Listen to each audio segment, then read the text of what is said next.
The topic of our discussion is cell membrane transport mechanisms.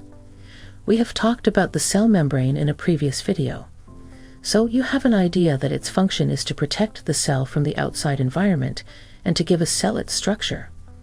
We will be talking about membrane transport today. The chemical structure of the cell membrane makes it remarkably flexible, the ideal boundary for rapidly growing and dividing cells. Yet the membrane is also a formidable barrier, allowing some dissolved substances, or solutes, to pass while blocking others. The exchange of substances allows the cell to get the nutrients that it needs for its survival. The focus of our video would be the transport mechanisms through which substances go in and out of a cell.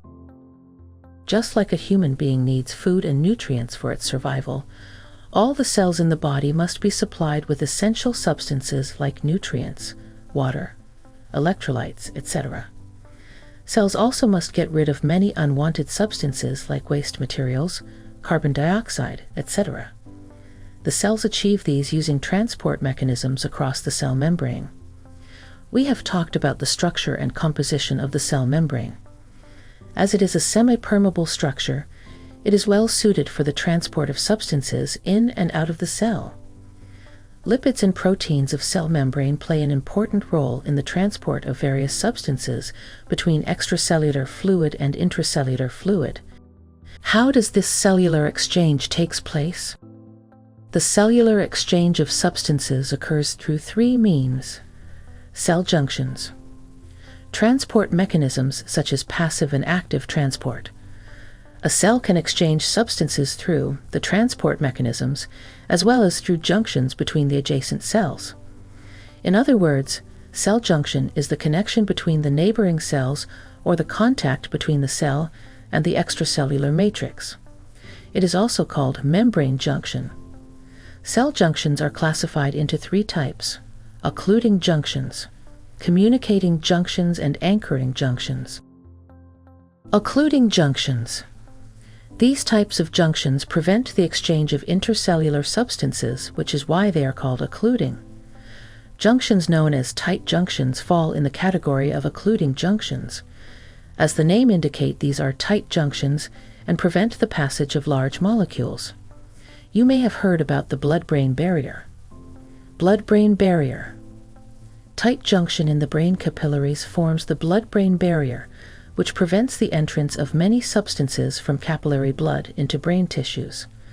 Only lipid-soluble substances like drugs and steroid hormones can pass through the blood-brain barrier.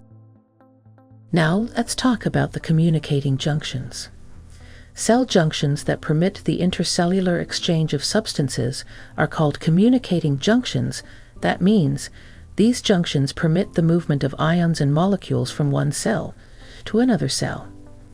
Gap junction and chemical synapse are the communicating junctions. Gap junctions allow the passage of ions and small molecules between the neighboring cells. Gap junctions help in the propagation of action potential from one cell to another. Another example of communicating junction is a chemical synapse. It is the junction between a nerve fiber and a muscle fiber through which the signals are transmitted by the release of a chemical transmitter. One example would a neuromuscular junction. The third type of cell junction is the anchoring junction. Anchoring junctions are the junctions which provide strength to the cells by acting like mechanical attachments. These junctions provide firm structural attachment between two cells or between a cell and the extracellular matrix. Anchoring junctions are responsible for the structural integrity of the tissues. The firm attachment between two cells or between a cell and the extracellular matrix is provided by either actin filaments or the intermediate filaments. Depending upon this, anchoring junctions are classified into four types. Afferents junction. Focal effusion. These are due to actin filament attachment. Desmosome. Hemidesmosome. These are due to intermediate filament attachment. That was all about the cell junctions. We will move on to the transport mechanisms. To summarize, cell junctions are classified as tight junctions that occlude the pathway and do not let the passage of just any substance. On the other hand, through-gap junctions molecules can pass freely, and the anchoring junctions, such as the actin and intermediate filament, and the focal adherence and hemidesmosome, are responsible for proving firm attachment of neighboring cells.